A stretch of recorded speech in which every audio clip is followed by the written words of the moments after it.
बिस्मिल्लाहिर्रहमानिर्रहीम, अस्सलाम वालेकुम, वेलकम टू द बीनेट सलीम शो। बिल आखिर फ़ैसला आ गया और फ़ैसला ये हुआ है कि इमरान खान साहब ने अपनी जेल भरो तहरीक मुअत्तल कर दी है। आप क्या समझे मैंने कौन से फ़ैसले की बात करनी है? सबसे बड़ा फ़ैसला तो ये हुआ है भाई कि इमरान खान ने जेल भरो तहरीक जो है वो मुअत्तल कर दी है। आप समझे कि मैं सुप्रीम कोर्ट के फ़ैसले की बात कर रही थी। आपने किसके बारे में सुनना है? मैं आपको दोनों के बारे में बताऊंगी। वो इसलिए क्योंकि दोनों इंटरलिंक्ड है। अब आप पूछेंगे कैसे? आपको याद है बहुत सालों पहले एक दफ़ा का जिक्र है कि 126 दिन का मशहूर ज़माना धरना हुआ। वो धरना इसलिए हुआ क्योंकि जी इमरान खान साहब 4 हल्के खुलवाना चाहते थे। वो 4 हल्के हुकूमत ने आखिरी दिन नवाज़ शरीफ ने 14 अगस्त को इमरान खान ने अपने लॉन्ग मार्च का और फिर धरने का आगाज़ करना था। तो 14 अगस्त से तकरीबन 2 रोज़ पहले नवाज़ शरीफ ने अनाउंस कर दिया कि ठीक है 4 हल्के खोलने के लिए हम इलेक्शन कमीशन को चिट्ठी लिख देते हैं। और ये बात उन्होंने कौन से खिताब में की, लेकिन फिर भी इमरान खान ने कहा कि ना, चिट्ठी लिखें ना लिखें हमें कोई एतबार नहीं है, मैं फिर भी अपना 14 अगस्त को अपना लॉन्ग मार्च स्टार्ट करूंगा। और फिर वो लॉन्ग मार्च शुरू हुआ और 126 दिन तक चलना तो वो आगे भी था। वैसे तो अगर आप मेरिट पर देखें तो 126 दिन वो जैसे धरने चले वो हम सबको पता है, क्योंकि हमने कवर किए बंदा तो कोई होता नहीं था, अकेले इमरान खान साहब थे। लेकिन तब इमरान खान साहब के साथ अवाम नहीं थी और फ़ौज थी, और टीवी चैनल्स को भी ऑर्डर दिए जाते थे कि जी आपने इमरान खान साहब अगर अकेले भी हैं, वॉक भी कर रहे हैं, टहल भी रहे हैं अगर कंटेनर के ऊपर, तो उनको कवर करना है। ठीक है, rest is history, we all know this. अब आप मुझसे कहेंगे कि मैं आपको इतने साल पीछे क्यों लेके गई हूँ? वो मैं इसलिए लेके गई हूँ क्योंकि 126 दिन का धरना जो है वो जान को आ गया था। इमरान खान साहब के साथ उनके कज़न ब्रदर थे ताहिरुल कादरी साहब, लेकिन समझ नहीं आ रही थी कि क्या करना है। उसके बाद ये हुआ कि APS का वाक़या हो गया, और APS के वाक़े के बाद इमरान खान साहब को जो है अपना धरना कॉल ऑफ करना पड़ा। इसी तरह वापस आ जाएं, शाबाश वापस आ जाएं 2023 के अंदर। उसी तरह इमरान खान को अपनी जेल भरो तहरीक ख़त्म करनी थी, मुअत्तल करनी थी, क्योंकि जेल भरो तहरीक इमरान खान के हलक की हड्डी बन गई थी। इमरान खान किसी को मुंह दिखाने के काबिल नहीं रहे थे जेल भरो तहरीक की अनाउंसमेंट करके, क्योंकि कोई बंदा गिरफ्तारी देने के लिए तैयार नहीं था। अपने जो लोग हैं, मैं आपको जस्टिस नासरा जावेद इकबाल साहिबा के बारे में बता चुकी हूँ, मैं आपको ऑन रिकॉर्ड बता रही हूँ। ऐसे बहुत से लोग हैं, ऐसे बहुत, आप चले मैं लाहौर की बात कर लेती हूँ। लाहौर में मुसरत चीमा, जमशेद चीमा साहब बहुत ज़्यादा एक्टिव हैं। जमशेद चीमा साहब जो हैं वो प्रिजनर वैन के ऊपर खड़े हुए थे, और मुसरत चीमा साहिबा ने उनको कहा, अरे तुसी क्यों गिरफ्तारी दे रहे हो, छड्डो ज़रा 1 मिनट वेट करो, तो आडा ना हजे वेटिंग लिस्ट च है, तुसी क्यों दे रहे हो? कहने का मतलब ये है कि अपने एक दूसरे को मना कर रहे थे कि अभी क्यों गिरफ्तारी दे रहे हो भाई, क्यों, मतलब समझ नहीं आ रही। नासरा जावेद इकबाल साहिबा खुद बोल रही हैं कि जी मैंने वलीद इकबाल को बोला कि भाई मत दें आप गिरफ्तारी, कि क्या कोई जवाब समझ में नहीं आता कि आप जो है जेल में जा करके क्या कर लेंगे, और वो जो बड़ा लीडर बना फिरता है वो तो खुद घर बैठा हुआ है। तो कहने का मतलब ये है कि जेल भरो तहरीक के अंदर कोई कामयाबी, खैर कामयाबी का तो लफ्ज़ ही नहीं जोड़ना चाहिए इस तहरीक के साथ, इतनी भोंडी, इतनी फजूल सी ये तहरीक साबित हुई कि इमरान खान साहब तो किसी को मुंह दिखाने के काबिल नहीं रहे। उनको असल में पता चल गया है कि इमरान खान साहब को कि जी उनकी मकबूलियत कितनी है, और कारकुनान का, पाकिस्तान तहरीक इंसाफ के लोगों का उनके ऊपर ट्रस्ट कितना है। तो अभी अब क्या करते हैं? तो बस उन्होंने फैसला किया कि जी मैं मुअत्तल करता हूँ, और इस फैसले को मुअत्तल करने के लिए उनको जिनकी मदद चाहिए थी वो गैबी मदद थी। वो गैबी मदद उनको सुप्रीम कोर्ट की सूरत में मिल गई। इमरान खान साहब खुद अपनी ट्वीट में लिख रहे हैं, ये मैं नहीं कह रही हूँ, प्लीज़ खुदा का वास्ता है, खुदा का वास्ता है, मुझे आपने गालियाँ नहीं देनी, और खुदा का वास्ता मेरे पे कंटेम्प्ट भी मत लगाइएगा जिन्होंने लगाना है, और जिन्होंने गालियाँ देनी है वो मुझे गालियाँ मत दे। ये आपका लीडर, ये इमरान खान साहब फरमा रहे हैं। मैं पढ़ देती हूँ ट्वीट ना, यहाँ से मेरे जो ये मैं अपनी टीम से कह रही हूँ, जो ट्वीट है ना ये हटेगी नहीं यहाँ से, क्योंकि गालियाँ मुझे नहीं देनी आपने। जिसने ये ट्वीट लिखी है ना आप उसको गालियाँ दे भाई कि आपने तहरीक क्यों नहीं पूरी की। ट्वीट पे लिख रहे हैं, हम अदालत उज़्मा के फैसले का खैर मकदम करते हैं। आइन का तहफ़्फ़ुज़ सुप्रीम कोर्ट का फ़र्ज़ था, और मुअज़्ज़ज़ जजेस ने आज अपने फैसले के ज़रिए ये फ़र्ज़ नहायत बहादुरी से निभाया है। ये पाकिस्तान में क़ानून की हुक्मरानी पर तस्दीक की एक मोहर है। बहुत अच्छी बात है। हम अपनी जेल भरो तहरीक मुअत्तल कर रहे हैं और KP और पंजाब में इंतखाबी मुहिम की जानिब बढ़ रहे हैं। अब आप मुझे खुद ही बताएं, मुझे आप किस बात पे कोस रहे हैं? इमरान खान साहब ने जेल भरो तहरीक को मुअत्तल करने का उसी ट्वीट में क्यों लिखा जिस ट्वीट के अंदर वो सुप्रीम कोर्ट के फैसले के बारे में बात कर रहे हैं? हाँ जी, कुछ तो है जिसकी पर्दा डाल दी है, कुछ तो है जिसकी वजह से आप पर्दा डाल रहे हैं उसके ऊपर, या फिर ये आपका बैड कनेक्शन का है। लेकिन क्योंकि आप वर्ल्ड फेमस लीडर हैं तो आप तो जो कहेंगे हम तो वो कवर करेंगे। अब आपने लिख दिया, आपने ट्वीट में लिखा, तो भाई हम तो यही समझेंगे ना, आपने तो ये तासुर दिया। आप ये कहना चाह रहे हैं कि जो सुप्रीम कोर्ट का फैसला आया उसके नतीजे में, उसकी रोशनी में अब आप अपनी जेल भरो तहरीक जो है वो मुअत्तल कर रहे हैं। वो तहरीक ऑलरेडी कितनी फजूल और कितनी बकवास किस्म की तरीके से चल रही थी, तो वो तो आपने मुअत्तल करनी थी, लेकिन आपको कुछ तो चाहिए था ना फेस सेविंग के लिए। तो सुप्रीम कोर्ट ने आपको फैसला दे दिया। सुप्रीम कोर्ट के फैसले की तरफ भी आती हूँ, वो भी मैं आपको आके बताती हूँ। लेकिन हुआ क्या है कि जेल भरो तहरीक अब मुअत्तल तो हो गई है, लेकिन वो जो बुजुर्गान हैं, हमारे बुजुर्ग ही हैं। क्यों, क्या शाह महमूद कुरैशी बुजुर्ग नहीं है? क्या आपके आजम स्वाति साहब बुजुर्ग नहीं है? क्या आपके असद उमर साहब बुजुर्ग नहीं है? क्या ये तमाम लोग बुजुर्ग नहीं है? मतलब वो सारे के सारे बेचारे अलग अलग जेलों में बैठे हुए, उनका क्या करना है? अब आप ये मत एक्सपेक्ट कीजिएगा, जितने भी पीटीआई के सपोर्टर के, भाई खान ने तो तहरीक मुअत्तल कर दी थी, उन्होंने तो इलेक्शन कैंपेन में जाना था, तो भाई अब ऑटोमेटिकली पर्चे भी मुअत्तल हो जाए, ऑटोमेटिकली जेल भी मुअत्तल हो जाए, ऑटोमेटिकली वो बाहर निकल आए। ना सुने ना, ऐसे नहीं होता, ऐसा नहीं होता। जेल एक ऐसी जगह है जहाँ पे एक्चुअली ना आप अपनी मर्जी से जाते हैं, और चले अगर अपनी मर्जी से चले भी गए, जो इस सीन में है कि अपनी मर्जी से चले भी गए, अपनी मर्जी से वापस तो नहीं आ सकते। वापस तो आप उन्हीं की मर्जी से आएंगे जिनके पास जेल की सारी रिस्पॉन्सिबिलिटीज़ हैं, और जिनके पास, अब जैसे हुकूमत है, आपको क्या लगता है कि हुकूमत आसानी से इनको बाहर आने देगी? ना, 30 दिन तो कहीं नहीं गए।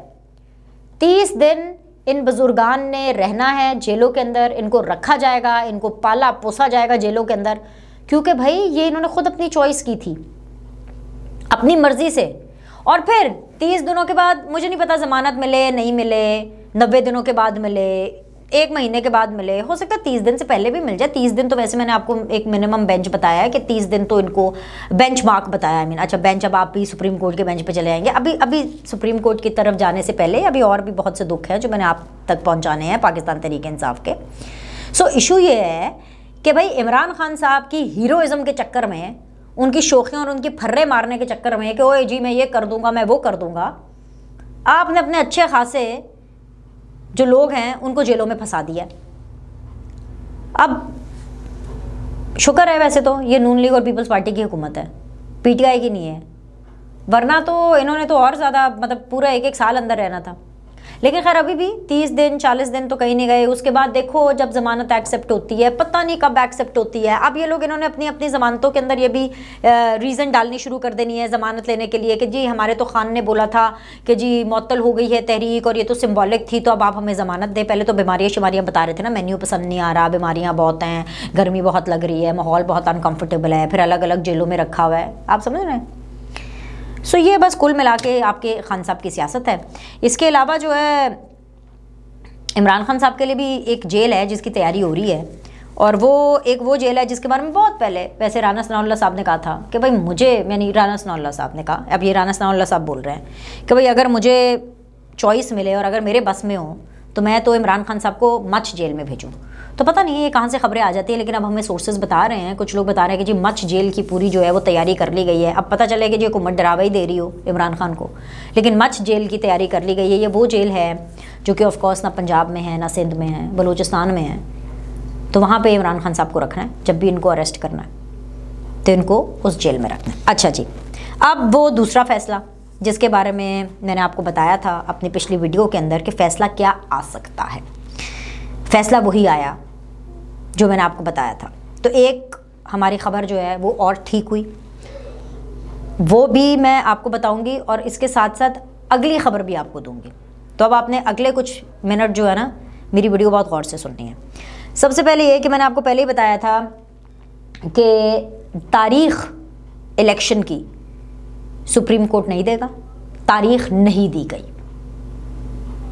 सदर साहब ने 9 अप्रैल की तारीख दी थी, 9 अप्रैल की तारीख सुप्रीम कोर्ट ने नहीं दी, तो इसका मतलब है 9 अप्रैल को तो इंतखाब नहीं हो रहे। 90 दिनों के अंदर इंतखाबात होने हैं।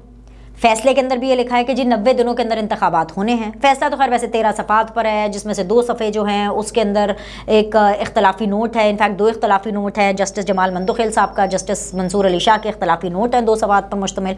और उनके जो इख्तलाफी जो नोट्स हैं ना, उन्होंने बेसिकली इंडोर्समेंट की है इससे पहले जो 2 जजेस ने लिखा था कि जो उनका पॉइंट ऑफ व्यू था कि this is our point of view, जिनको बेंच से हटा दिया गया, जिनको चीफ जस्टिस ऑफ पाकिस्तान ने हटा दिया कि भाई आप तो हैं ही नहीं, हालांकि वैसे जो एक बेंच बना होता है वो बेसिकली ये सवाबदीदा। अच्छा, ये भी वैसे मुझे बात ना कल परसों ही पता चली जब मैं बुकला से बात कर रही थी, लेकिन ऑब्वियसली इतनी सारी बातें हम आपसे कर रहे होते हैं तो ये बात कहीं मिस हो गई, तो मुझे याद आया कि मैंने कहा मैं ये भी अभी ज़रा बात हो रही है तो मैं आपको बता दूँ।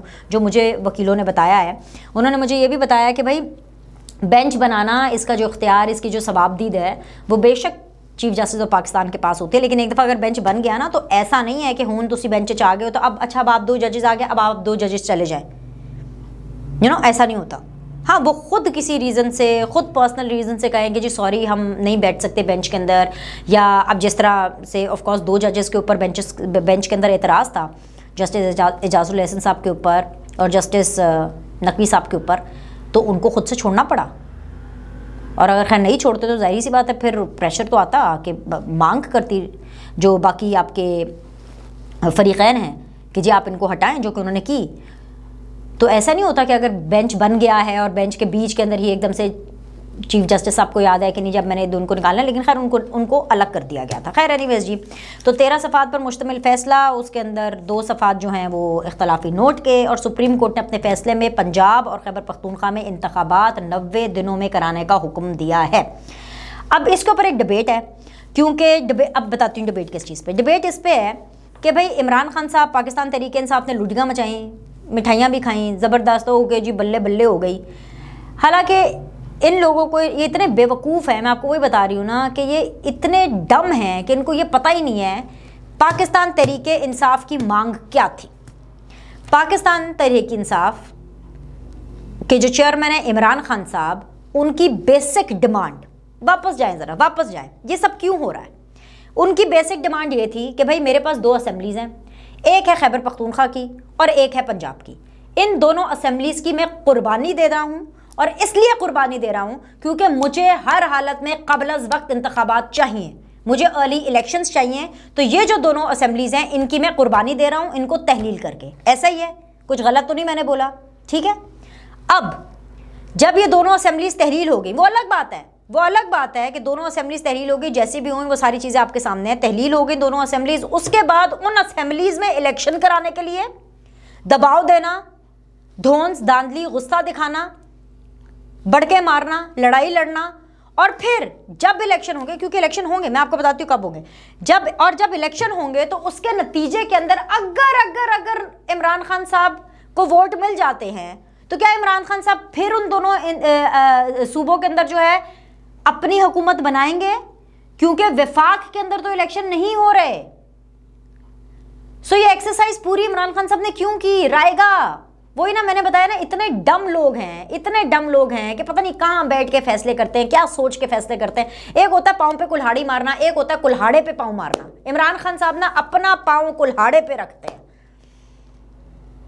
और यही एक नॉन पॉलिटिकल और अनडेमोक्रेटिक शख्स की पहचान होती है। अब जी फैसले के बाद इमरान खान साहब तो डप्पे मार रहे हैं, छलांगे मार रहे हैं, अरे भाई 3-2 से फैसला हमारे हक में, 3-2 से फैसला हमारे हक में। क्या हक में यार, क्या 3-2 से फैसला आपके हक में? आपने तो कहा था 9 अप्रैल को इलेक्शन होंगे, 9 अप्रैल को तो नहीं हो रहे। 90 दिन इंतखाबात के पूरे होते हैं 13 अप्रैल को, 13 अप्रैल को भी इलेक्शन नहीं हो रहे। ये लिख के आपको दे दिया मैंने, 13 अप्रैल को भी इलेक्शन नहीं हो रहे, 9 अप्रैल को भी इलेक्शन नहीं हो रहे, ठीक है। उधर से जो हुकूमत है वो कह रही है कि जी 4-3 से फैसला हमारे हक में आया। अब वो 4-3 पता क्यों कह रहे हैं, थोड़ी सा आपको वापस पीछे लेके जाना है। पनामा के केस में, पनामा में क्या हुआ था, 5 का बेंच बना, 5 के बेंच में से 2 लोगों ने नवाज शरीफ साहब को डिस्क्वालीफाई किया, और 3 लोगों ने कहा कि जी आगे फर्दर GIT बननी चाहिए, ठीक है। उसके बाद जब GIT बनी, GIT की फाइंडिंग्स आई, तो वो जो 3 लोग बैठे थे, 3 जजेस, जिन्होंने कहा कि जी अभी हम फैसला नहीं करें, अब GIT बननी चाहिए, मजीद हमें इसके अंदर इन्वेस्टिगेशन चाहिए। तो जब GIT की फाइंडिंग्स आई तो उन 3 जजेस ने भी डिस्क्वालीफाई किया, ठीक है। 3 उन जजेस ने डिस्क्वालीफाई किया और 2 जो ऑलरेडी पहले कर चुके थे। और उसके बाद जब GIT की फाइंडिंग्स आई तो वो 2 जजेस उन 3 जजेस के साथ नहीं बैठे थे, क्योंकि वो ऑलरेडी अपना फैसला, अपना पॉइंट ऑफ व्यू दे चुके थे। समझ आ रही है आपको? तो क्या हुआ कि वो 5-0 से नवाज शरीफ डिस्क्वालीफाई हो गए। ओके, समझ आ गई बात? सेम केस यहीं पे है। कितने का बेंच था? 9 लोगों का। 9 जजेस में से 2 को छोड़ना पड़ा, क्योंकि भाई उनके ऊपर तो एतराज़ात थे बहुत ज़्यादा, उनकी वो बायस जजेस थे बकौल PMLN, Pakistan Peoples Party and मौलाना साहब, तो उनके ऊपर रिजर्वेशंस थे, तो उनको जो है खुद ही बेंच से अलग होना पड़ा। जो बाकी 2 लोग थे उन्होंने ऑलरेडी अपना पॉइंट ऑफ व्यू बताया कि भाई ये जो मामला है आज खुद नोटिस का ये बनता ही नहीं है, क्योंकि ऑलरेडी जो मामलात हैं वो हाई कोर्ट्स के अंदर चल रहे हैं, यू नो। सो वो 2 जजेस को चीफ जस्टिस ऑफ पाकिस्तान ने अलग कर दिया। बाकी कितने बचे? 5 लोग, ठीक है। तो बेसिकली गवर्नमेंट इस बेस के ऊपर कह रही है कि भाई 4-3 से हमारी फेवर में आया, और PTI कह रही है जी कि 3-2 से हमारी फेवर में आया।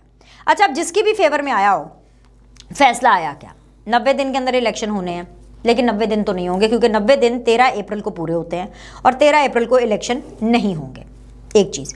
दूसरी चीज़ ये, मैंने आपको पहले ही बताया था कि सुप्रीम कोर्ट तारीख देने वालों की निशानदही करेगी, तो तारीख देने वालों की निशानदही की गई, ठीक है। इलेक्शन कमीशन तारीख दे, वहाँ से गवर्नर तारीख दे, ठीक है। ये इधर खैबर पख्तूनख्वा के अंदर। दूसरा कि जिन्होंने इलेक्शन करवाना है उनको इलेक्शन कराने का ऑर्डर देगी। इलेक्शन किसने कराना है? इलेक्शन कमीशन ने। इलेक्शन कमीशन को ऑर्डर देगी कि आप इलेक्शन कमीशन के जी वो आप इलेक्शन कराएं, और ये ऑर्डर दिया गया और ऐसा ही फैसला आया।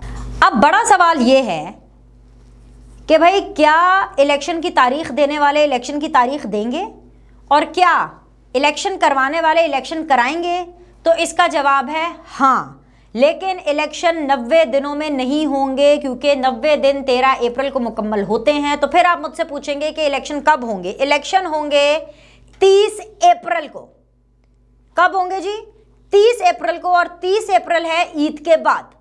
अब मैं आपको उसका एक प्रोसेस बताती हूँ कि क्यों होंगे 30 अप्रैल को। इसलिए क्योंकि पंजाब और खैबर पख्तूनख्वा में जो आम इंतखाबात का जो मामला है, उसके लिए इलेक्शन कमीशन का जो इजलास है वो कल सुबह होगा। कल सुबह लगभग 11 बजे, जो मुझे इतलात मिली है, आधा पौना घंटा आगे पीछे हो सकता है, लेकिन वो कल इजलास होना है। सदर और गवर्नर खैबर पख्तूनख्वा को ख़त लिखने का जो फैसला है वो भी कल इजलास में होगा, और इलेक्शन कमीशन सुप्रीम कोर्ट के फैसले पर अमल दरामद के लिए बिल्कुल तैयार है, और इसके लिए ऑफकोर्स उन्होंने अपना एक इजलास बुलाना है। अब जब कल इजलास हो जाएगा, उसके बाद आगे क्या होगा? उसके बाद आगे ये होगा कि इंतखाबी शेड्यूल 54 दिन यानी 54 डेज का ये पूरा प्रोसेस होता है। कल से अगर आप 54 डेज काउंट करें तो वो कितने दिन बनते हैं? तो अर्लीस्ट, क्योंकि कराने 90 दिन के अर्लीस्ट, 90 दिन 13 अप्रैल को मुकम्मल, उसके बाद जो अर्लीस्ट दिन बनेंगे 54 डेज आप आगे काउंट करें तो अर्लीस्ट बनेंगे वो लगभग 30 अप्रैल की तारीख होगी। अब इदारों के अदम ताबन पर, कौन से इदारे? वजारत ख़जाना, आपका GHQ, आपका वजारत दिफा, आपकी जुडिशरी, ये वो तमाम इदारे हैं जो कि ऑलरेडी इलेक्शन कमीशन को लिख कर दे चुके थे, बैक जाइए वापस, लिख कर दे चुके थे कि भाई हमारे पास पैसे नहीं हैं, दहशतगर्दी के ख़िलाफ़ एक जंग जारी है और हमारे जो फ़ौजी जवान हैं वो उस जंग के अंदर पाकिस्तान के लिए लड़ रहे हैं, इसलिए वो बहुत ज़्यादा ओवरवर्कड है, ऑक्यूपाइड है। इसके अलावा पुलिस ने बोला कि भाई ज़ाहिर सी बात है PSL वगैरह मैचेस वगैरह भी चल रहे हैं, वो भी ऑक्यूपाइड हैं, क्योंकि वॉर ऑन टेरर का मसला पुलिस वालों को भी है। जुडिशरी के अलावा के हवाले से बिल्कुल ये बात की गई कि भाई जी ये जो आरोज़ वारोज़ हैं सारे, वो सब के सब इतने ऑक्यूपाइड है बिकॉज अभी बहुत से केसेस पेंडिंग है। सबसे बड़ी बात यह मरदमशुमारी को लेकर के मामला जो हैं वो फंसे में हैं, क्योंकि अभी तक मरदमशुमारी नहीं हुई। नई मरदमशुमारी के हिसाब से इंतखाबात होने हैं, क्योंकि ये इंतखाबात अगले 5 साल के लिए होंगे। ये कोई मजाक थोड़ी है, मजाक समझने वाले मजाक समझो। अब खान साहब ने मजाक समझा हुआ है। नेशनल में तो उनको फिर भी इलेक्शन नहीं मिल रहे, नेशनल में तो उनको अपने वक्त पर ही इलेक्शन मिलेंगे। तो ये इंतखाबात अभी 30 अप्रैल को होंगे, और अगर इदारों ने ताबुन नहीं किया इलेक्शन कमीशन के साथ, क्योंकि भाई इलेक्शन कमीशन डिपेंडेंट है इन इदारों के ऊपर। इलेक्शन कमीशन के पास अपना कोई पैसा या अपने कोई उस तरह के वर्कर्स नहीं है जो कि आकर के खड़े हो जाएंगे कि अच्छा हाँ जी बताएं अभी इस बैलेट बॉक्स में किसका वोट डालना है, उस बैलेट बॉक्स में किसका वोट डालना है, पैसे कहाँ से आने हैं, ख़जाना ने पैसे देने हैं, उसके लिए आपके पास पैसे होने चाहिए, ऐसा माहौल होना चाहिए कि इंतखाबी मुहिम जो है वो चल सके। ये तमाम इदारे लिख करके इलेक्शन कमीशन को दे चुके हैं कि अभी फीजिबिलिटी नहीं है, लेकिन क्योंकि इलेक्शन कमीशन अब सुप्रीम कोर्ट के फैसले पर अमल करना है तो इलेक्शन कमीशन इन सबको लिखेगा, तारीख आ जाएगी जो कि लगभग 30 अप्रैल की होगी, और उसके बाद अगर कोई इदारा अदम ताउन करता है या ताउन नहीं करता तो आर्टिकल 220 का सहारा लिया जाएगा। आर्टिकल 220 के सहारे का मतलब ये है कि जी उन इदारों के खिलाफ कार्रवाई की जाएगी। तो जैसा हमने पहले कहा था कि इंतखाबात 90 दिन में तो नहीं हो रहे, थोड़े से डिले हो रहे हैं, लेकिन अक्टूबर नवंबर में भी नहीं हो रहे, आपको अप्रैल में ईद के बाद इंतखाबात मिल जाएंगे। अभी के लिए इतना ही है, लाइक करें, सब्सक्राइब करें, लेकिन अगली वीडियो आपने मिस नहीं करनी है क्योंकि बहुत सी इंपॉर्टेंट और इंटरेस्टिंग फैक्ट्स हैं जो मैंने अगली वीडियो के अंदर आपके साथ शेयर करने हैं। मिलते हैं दोबारा।